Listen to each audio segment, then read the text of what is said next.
10, 9, ignition sequence start, 6. Hello, and welcome to Rocket Fuel, your daily update of everything that's happening in the Rocket Pool community. My name is Wack. Today is December 26th, and happy holidays to everyone. And we are going to get started with more holiday stuff. So here there's a POAP created by Shifrin. It's the Happy Holidays Rocket Pool Edition 2023 POAP. This is following a fruitful year of protocol development, which included the implementation of LEB8s, a remarkable 4x growth in rETH, and the launch of a new website. Let's take some time to celebrate the holidays before an exciting 2024 for Rocket Pool. Extend warm holiday wishes to your fellow Rocket Poolers. If you want a POAP, share the festive spirit by posting a holiday greeting in your native language, celebrating the unique traditions of your culture. And then here we have the POAP itself saying Happy Holidays 2023, Rocket Pool Edition. And if you actually click on the POAP image, you can see that in the middle, it's not a Christmas tree, but it's actually a giant magma mountain.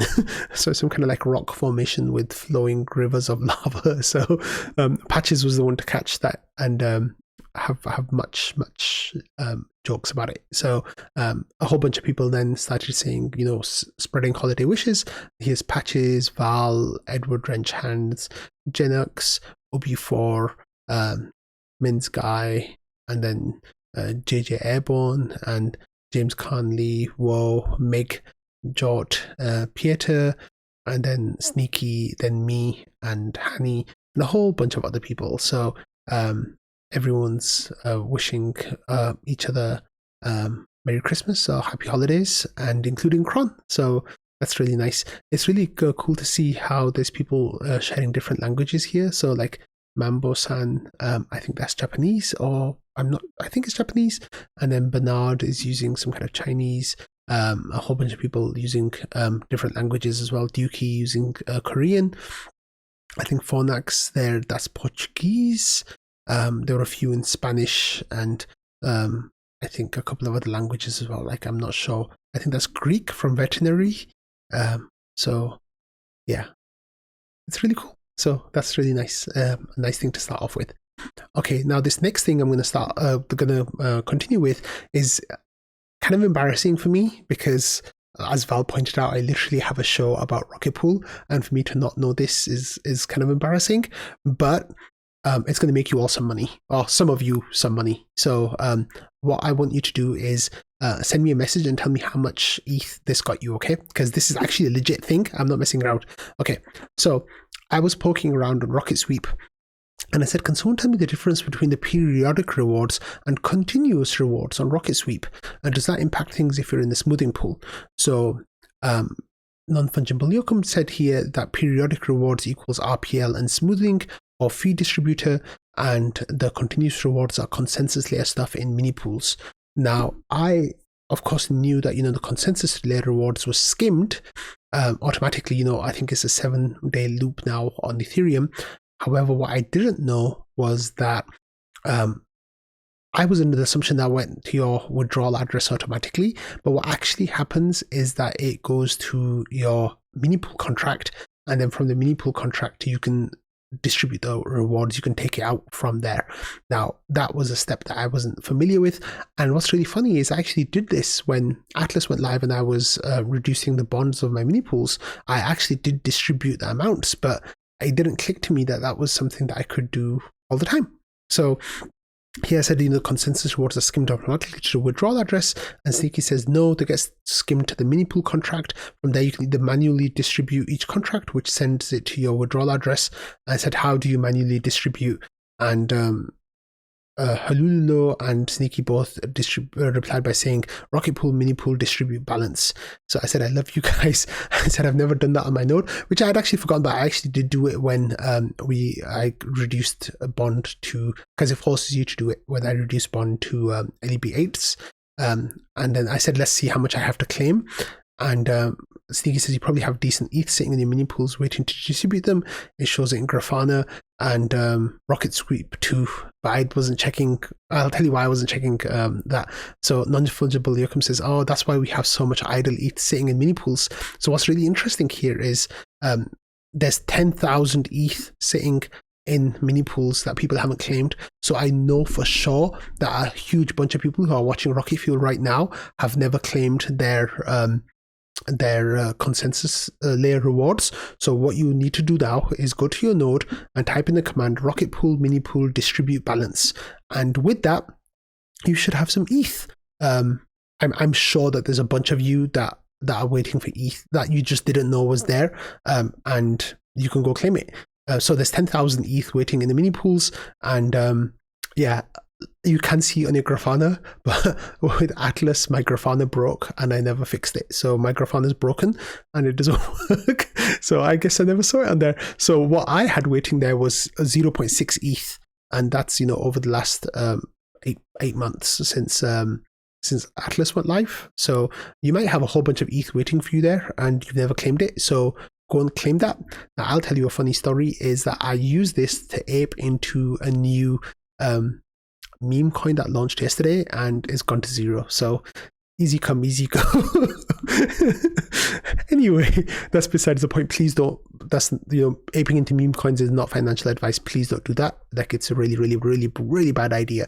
But yeah, I guess that was easy come, easy go. But what you can do is it's a rocket pool, mini pool, distribute balance, and that will get you those rewards, and you might have some nice amounts waiting for you if it's something that you didn't know you could do, like me. Okay, next we've got this update from Fornax, who is telling you about Geth.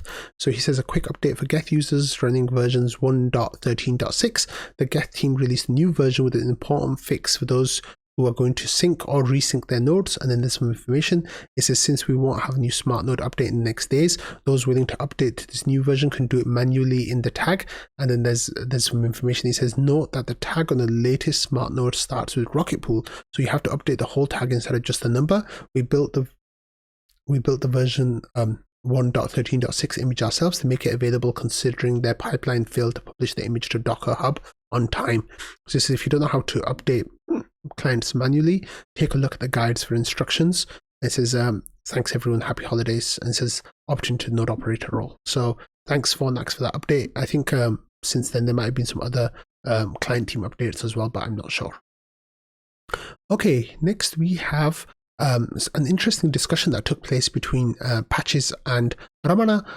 This is in the rewards tree thread, and it's basically just these guys kind of geeking out. Joe gets involved there, and other people who, like, you know, want to see how the reward tree is being made. So what they're working on right now is rewards tree version 8.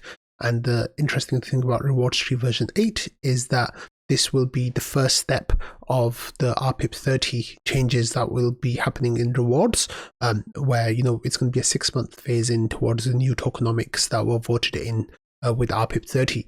So the reason why we're covering this is because, you know, after much back and forth and working, Ramana here shared a Merkle root, and he says, I'm done, thanks for your help. Happy to do another preview further into the interval. And Patches says, woohoo, and we should compare somewhat periodically just in case edge cases pop up. But honestly, getting one agreement is huge. Thanks, Ramana. And then Ramana says, I think we get paid for this, maybe after interval 18 goes live. And I think it's part of the standing bounty, so you should get paid. I won't be splitting the bounty since mine is the official implementation this go around. I'll submit a separate retroactive award for my time though. So then here that conversation continued. But what's happened here basically is that Patches worked on generating a rewards tree, and Ramana worked on that also, and they both got the same result for the next rewards interval 18. So that means that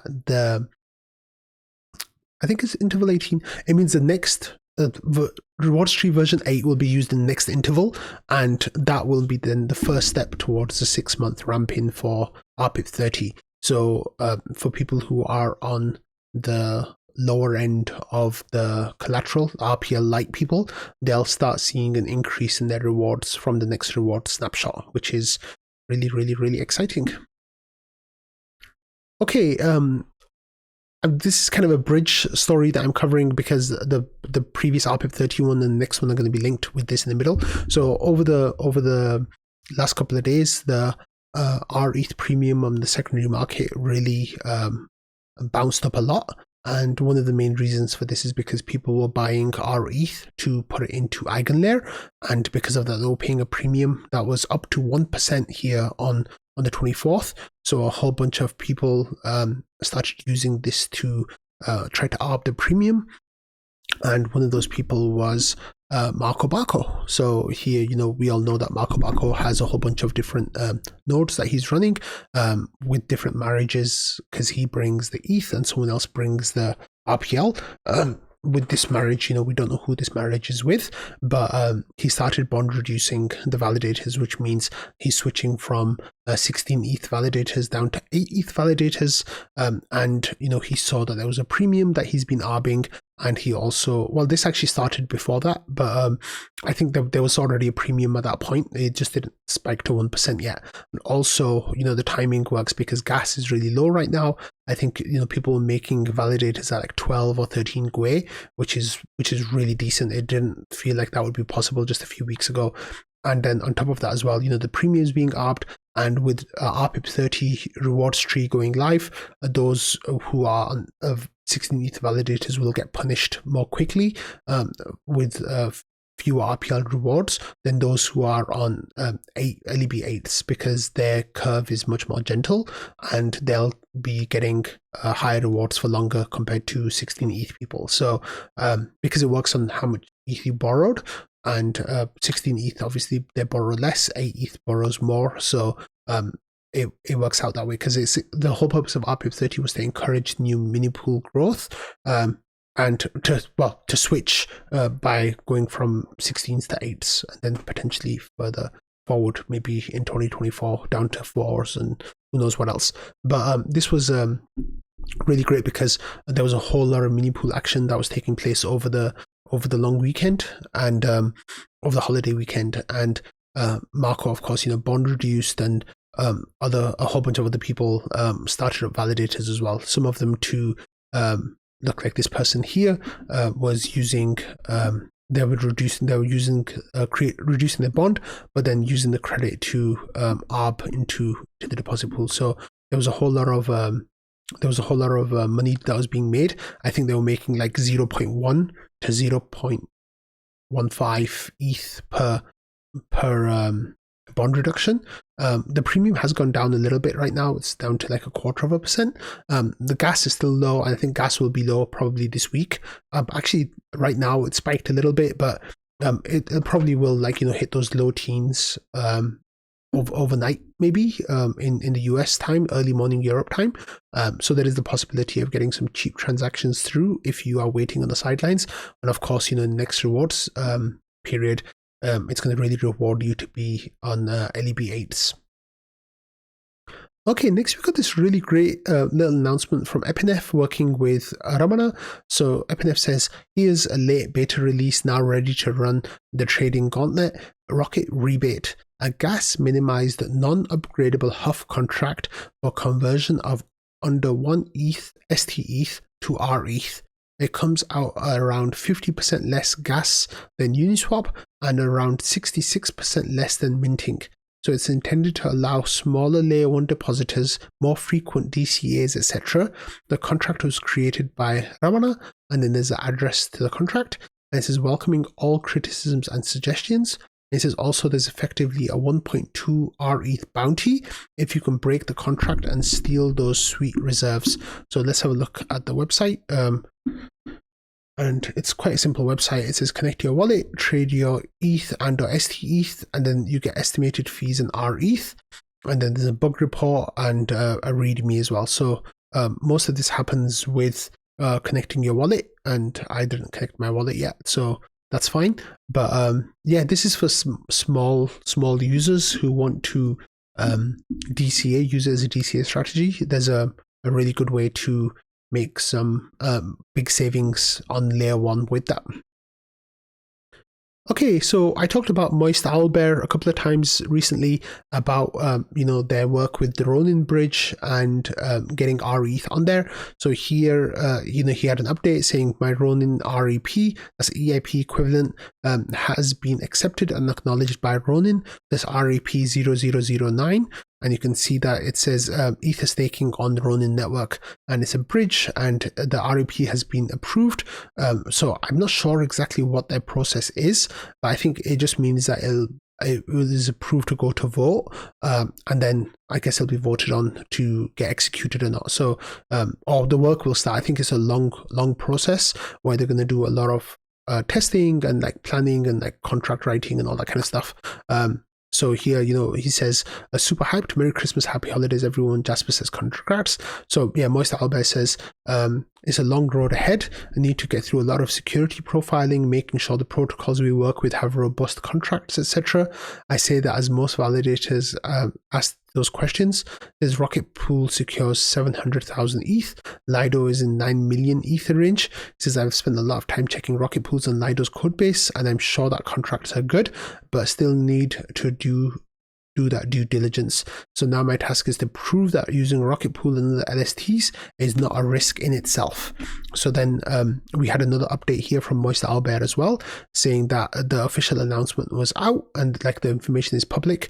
So there's a link to Twitter, and then it says, after going through the Ronin network REP process, I'm happy to share with you add Ether staking to Ronin Bridge, first community-led proposal, deposit ETH, earn passively. So this is kind of like using the Blast model, where user given option that if they put their ETH on the Ronin Bridge, then that automatically will get swapped to a staking token, and that staking token will allow them to earn yield on ETH that's kind of sitting there, and everybody makes money basically. And I think that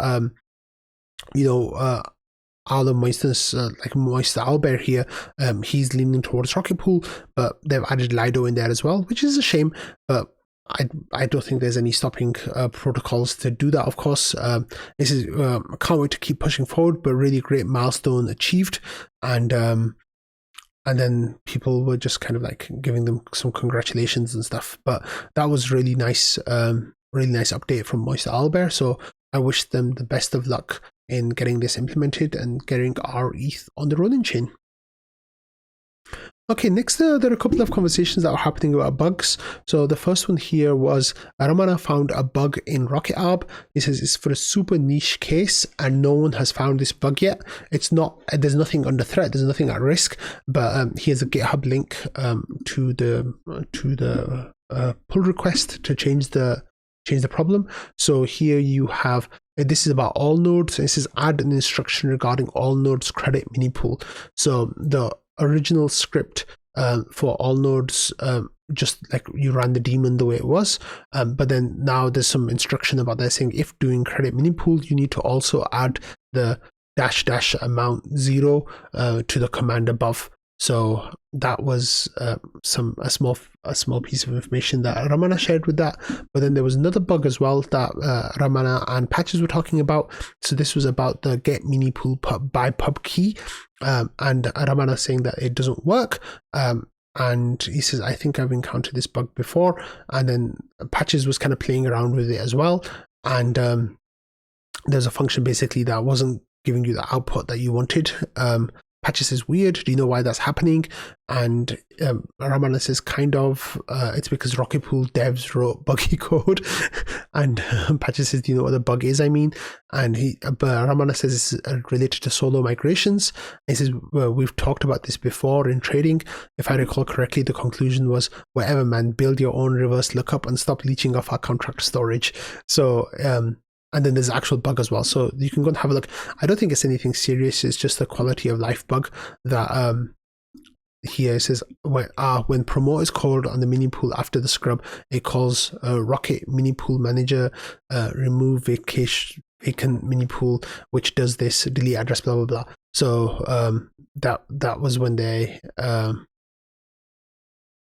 they brought it to Kane's attention, and this was 3 months ago. So it was quite a while ago. But yeah, that's a little bug, I guess, that they found. Okay, next we've got this sad story about this user Billy. So Billy says, "Hi team, I just swapped from ETH to rETH through the official portal and received significantly less rETH than I was supposed to. It said my transaction would be routed through the protocol, but it was instead routed through a secondary balancer in Uniswap with significant slippage. I lost about 50 ETH through this process. Can I please get some support here?" So this was the Halulo said, "Do you have a transaction hash for us?" And then Pateris found the transaction. And when you look at the transaction, the person swapped 314 ETH for 257 rETH. So, you're supposed to get a little bit less rETH, but not that much less, not for another few years. So then the discussion kind of started about like how much ETH you're getting. So Halulo says that's 28 ETH less than the cow swap route, which is, $65,000, basically even more than that. And the discussion was basically about how that happened, and how Billy wanted it to happen through the protocol, and he thought it was happening through the protocol because of the front end on the website stake.rocketpool.net, but it actually put him through a secondary, but then the slippage was set really badly in the secondary, so that's why he got hurt really badly. And then Snow says, "I wonder if there's a way to verify that this actually got submitted through stake.rocketpool, because that sucks really badly." And Halulo said, as the secondary, we should go through CowSwap instead of other avenues, because they'll protect from some of those issues potentially. But Steely then was kind of explaining how the deposit pool has been full, so they shouldn't have been bringing up the protocol avenue.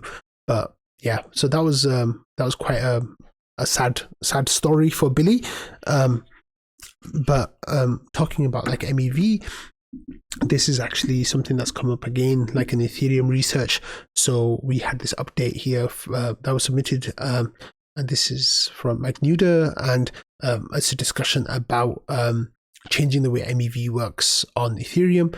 And here it says, the high level view says this was information that was presented by Justin Drake, and it says, we begin by presenting the design in its most distilled form. The execution ticket mechanism can be succinctly described as, an in-protocol market for buying and selling tickets, a lottery for selecting the beacon block proposer and the testers, and a lottery for selecting the execution block proposer and the testers. So this is, there's a lot of like complicated stuff going on over here. So if you are interested in reading this, go ahead and have a look.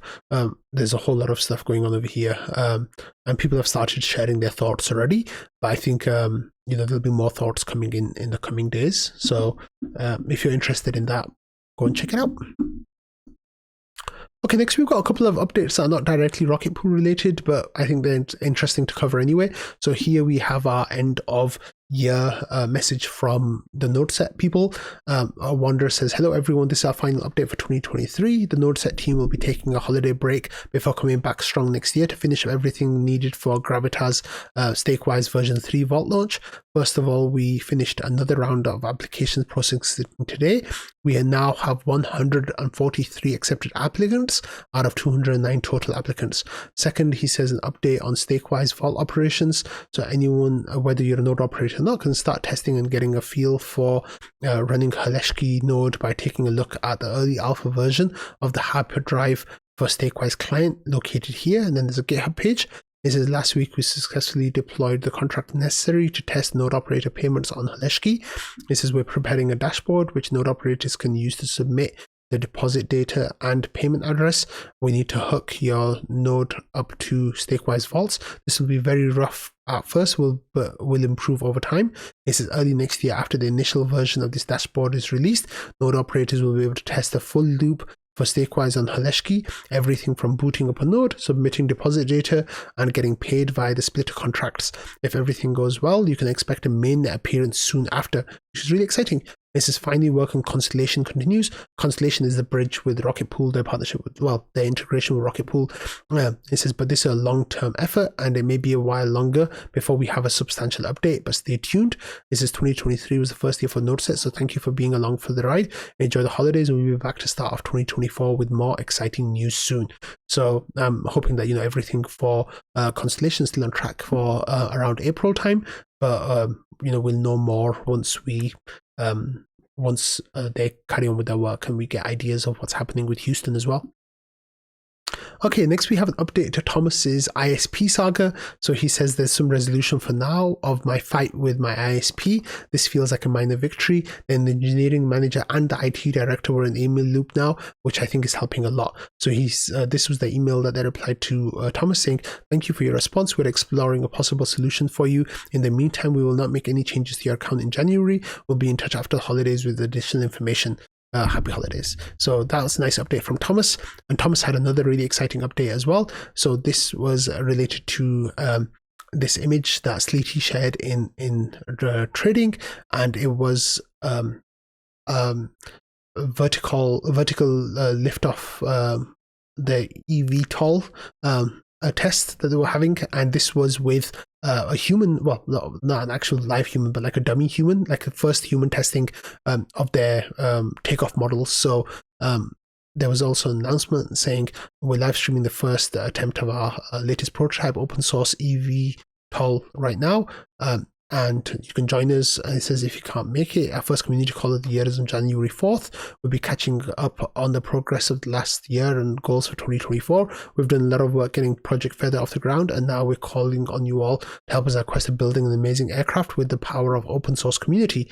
So let's have a look. So here is the dummy in the takeoff vehicle in the, I think there's six engines on it. So here there's a video that Thomas posted, and you can see that the vehicle taking off, and it has a little bit of a wobble right here, which that right there, and the person doing the commentary saying whoops, but it's flying, and then they got it to land as well, and then they're saying everything was okay, it went to plan, and here you can see the video as well where the camera from the actual vehicle is flying, and it's carrying a dummy human, and it's doing what it's supposed to be doing, and there was a little wobble there, and then it kind of needs a second to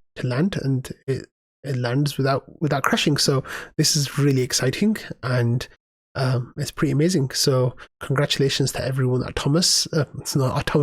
Congratulations to Thomas and everyone at the Arrow team. This was really, really wonderful to see. So a huge congrats go out to you all. If you ever need anyone to test out the actual vehicle with like an actual real life human, sign me up. That would be really cool. So yeah, I'll definitely come along to that one. Okay, and finally, we've got some naming and shaming to do at the end of the year. So I have a rocket fuel submissions thread where I like to keep the thread quite well organized and full of the content that you amazing people all provide and that is used in the show. So a huge shout out goes to like my main guys like Sneaky and Mambo-san, who's on a bit of a break at the moment, but hopefully we'll be back soon. But all these guys are doing a wonderful job of keeping the channel clean, providing good material, and a whole bunch of other people as well, like really, really wonderful people submitting content. However, there are a few people who take liberties with the content that they submit, and then those got named and shamed by Cheers, who kind of collects the information about who's submitting how many piece of information and stuff. So he says spammers this month. Oh wait, actually, let's go back a little bit. So Cheers says, hi all, please keep the rocket fuel submission page clean. We have a meme channel for jokes, thank you. So I said, who was spamming it? And Ramana says some guy called Whack probably. And I said, yeah, most likely he's the worst. But Chia says, do you really want names? There are a lot of spammers this month. People will probably know for themselves. -1 point by name. So I said, let's name and shame them. But I also love them all. So this it says that stood out as spammers this month. Number 1 was Fizz, spammer in chief. Number 2, Tennis. Number 3, Cal. Number 4, Patches. And number 5, Ramana. So Ramana says I never spam. But I think, yeah, with Ramana, I was being a bit strict because Ramana like actually submitted content, but I just didn't include it in the show. But yeah. And I said, yeah, not only do I tolerate the spamming, but I actually like it. When I was a teacher before, and the students who like to joke around and like, be a little trolley, those were always my favorite students. And I guess it's the same kind of situation with people in submissions as well. That is not to say go and start spamming. Please don't do that, because it will make making the show a little bit more difficult. But it's always a little bit funny when people are trolling, and I have a soft spot in my heart for trolls. So maybe it's because, yeah, I'm a little bit of a troll myself in some ways. So that's why maybe. But anyway, I thought I'd name and shame all those people on the show as well. So I've named and shamed you now. But yeah, on that note, I will see you tomorrow. There will be an episode tomorrow. But for Thursday and Friday this week, there will be no episodes because I'll be traveling. And then from Monday, I'm not sure if there'll be an episode on Sunday next week. Maybe I'll make an episode on Sunday and then the weekend and then Tuesday next week. I'm trying to get into the rhythm for the next few days, but from Tuesday next week, everything will go back to normal. So that is good. But thank you all for watching, listening. I hope you're all having a lovely time at this time of year. And yeah, thanks all. And I'll see you all tomorrow. Bye.